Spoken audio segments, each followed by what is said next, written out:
The 2015-2016 KTM 390 Duke.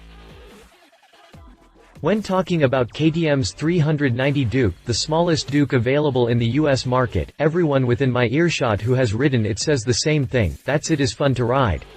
That's no less applicable in 2017 as it was in previous MYs.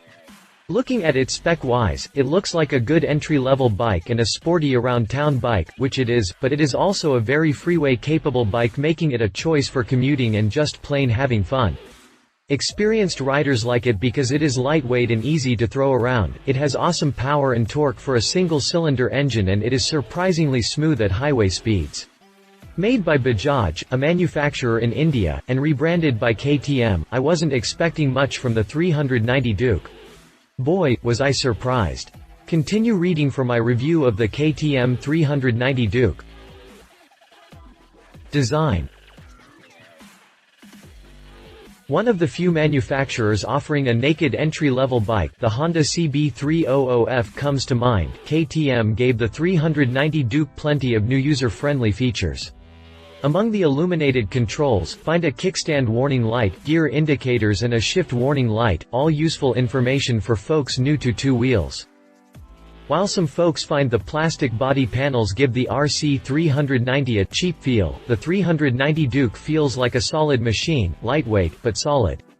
I normally expect power to be better at the low range on a single-cylinder engine, but the 390 Duke is strong in the mid-range and keeps on giving right up to the rev limiter.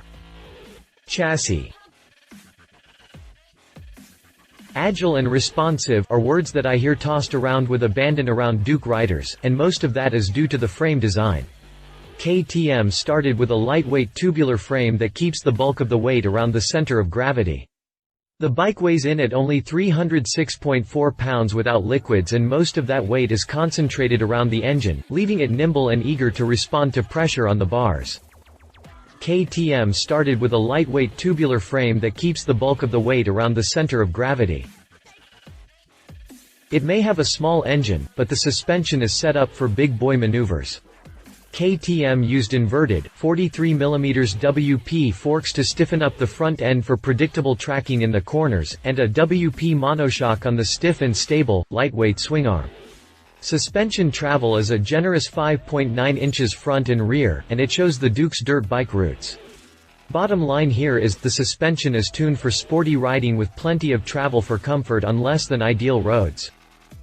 KTM went with top-shelf tires for this ride, and the 17-inch rims sport Metzeler tires.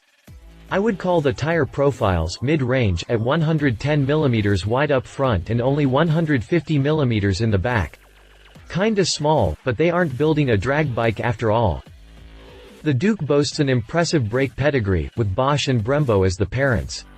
A 300mm disc and 4-piston Brembo caliper binds the front wheel, and a 230mm disc and single-piston caliper binds the rear.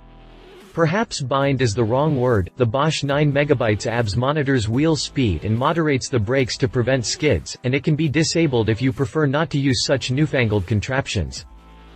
Drivetrain. The engine is a little on the small side at 373 cc, but the liquid-cooled, fuel-injected single-cylinder engine gives a good account for itself with a 43 horsepower maximum output, not bad for an engine that weighs just a hair shy of 80 pounds.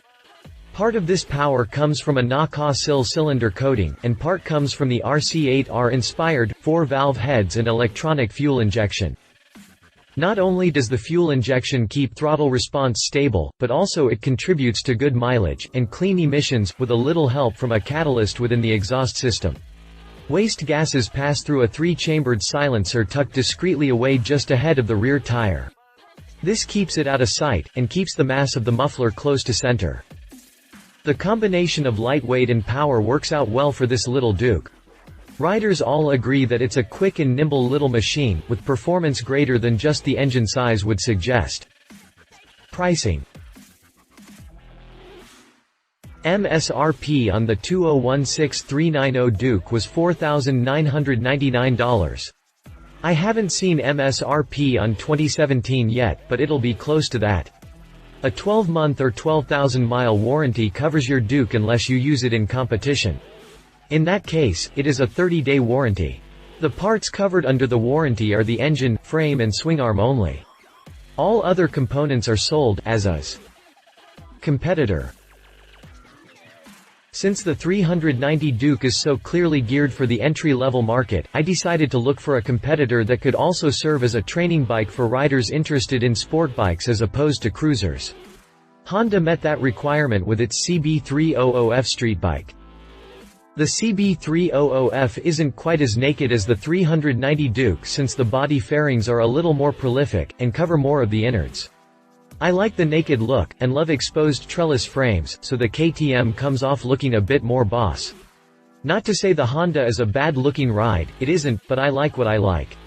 Beyond that detail, both rides display similar genes. The upper lines, headlight nacelle and seat layout are close enough for government work, and both fit well within the pure sport bike category. Predictably, both bikes are featherweights. Honda lists the CB300F with a curb weight of 348 pounds, fully fueled and ready to go.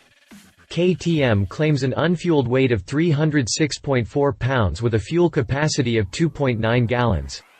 At 6.3 pounds per gallon, that's another 18.27 pounds for a total of 324.67, just a skosh under the Honda.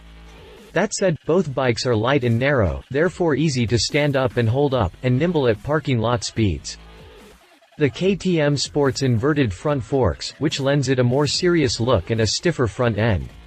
Not that you will have any great forces working on them given the light weight of the bike, but I do like knowing that the front end is plenty stiff enough for anything I might throw at it. Both run single front discs, but the Duke comes with ABS while the CB300F does not. Given that these bikes are meant for the entry-level market, I am in favor of running ABS protection, so KTM scores in that department.